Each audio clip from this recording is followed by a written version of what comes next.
Let's go on to a few illustrious alumni of the institutes.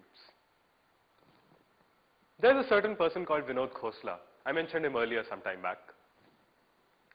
Vinod Khosla is an entrepreneur.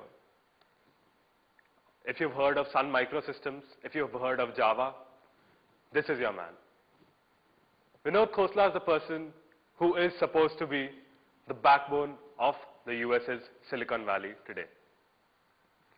The best known of venture capitalists, the best known of entrepreneurs, the best known of persons there.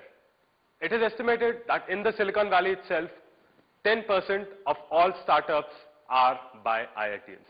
Not even by Indians, by IITians. Vinod Khosla happens to hold a chunk of these startups. Sandesh Prabhudesai, if you've heard of him, he's the Chief Minister of Goa. The erstwhile Chief Minister of Goa, Jairam Ramesh.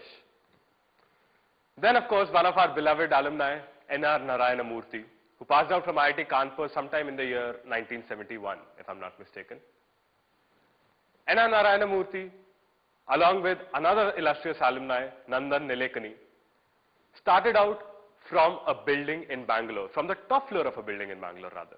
A 3 BHK apartment, 6 people, 10,000 rupees. That is how Infosys started out. And look at what it has become today.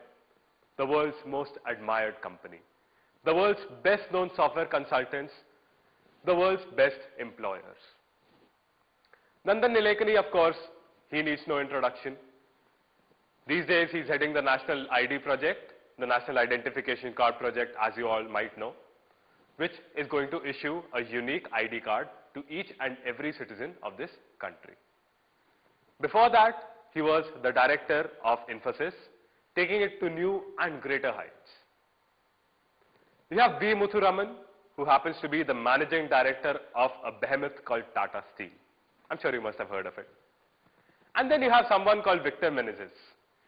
Now, Citibank today might just be in the dumps. But at some point in time, Citibank was the biggest group in the world, the biggest employer in the world, and it was headed by this one famous alumni of IIT Bombay called Victor Menezes.